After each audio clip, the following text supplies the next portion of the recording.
आमच्या कोल्हापूर साप्ताहिक यूट्यूब चॅनलकडून सर्व प्रेक्षकांचे सहर्ष स्वागत आहे। नमस्कार, आपण पाहतात कोल्हापूर साप्ताहिक। आज आम्ही आपल्याला कागल नगरपालिकेतील एक महत्त्वपूर्ण आणि कौतुकास्पद कामाची माहिती देणार आहोत। महाराष्ट्र शासनाच्या पाणी अडवा पाणी जिरवा योजनेतून अंतर्गत कागल नगरपालिकेने पाण्याचा पुनर्वापराचा एक उत्तम प्रयोग राबवला आहे। कागल बोटिंग क्लबमध्ये उभारण्यात आलेल्या कृत्रिम धबधब्यातून पडणारे पाणी थेट ओढा पात्रात सोडले जाते।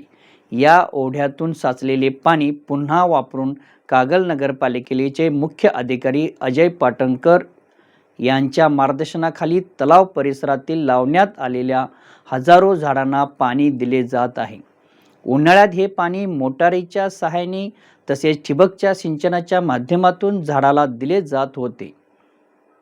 कोल्हापूर साप्ताहिक या यूट्यूब चॅनलने याबाबत यापूर्वी बातमी प्रकाशित केली होती।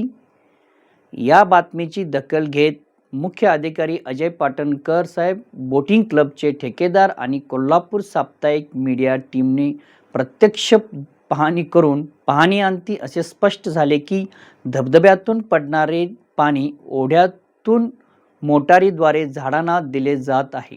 हे पाणी पुन्हा तलावात सोडले जात नाही तर झाडांना जिरवले जात आहे।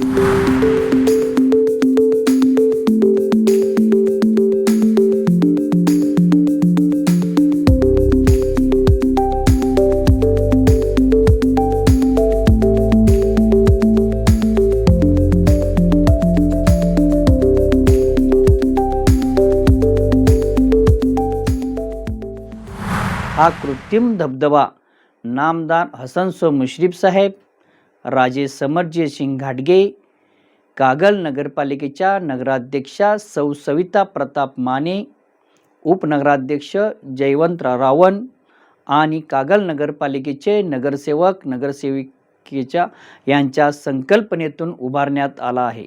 हा धबधबा कोल्हापूर जिल्ह्यातील तसेच महाराष्ट्र कर्नाटक सीमा भागातील पर्यटकांचे एक आकर्षक पर्यटन स्थळ बनले आहे। याचे कौतुक कोल्हापूर जिल्ह्यातून तसेच महाराष्ट्र राज्यातून या कासव धबधब्याची चर्चा जोरात आहे। कोल्हापूर साप्ताहिकच्या वतीने आम्ही सर्व महाविद्यालयांना असे आवाहन करतो की कागलच्या या कासव धबधब्याला अवश्य भेट द्या आणि पर्यटनाचा आनंद घ्या। नमस्कार, संपादक जय चौगले, कोल्हापूर साप्ताहिक।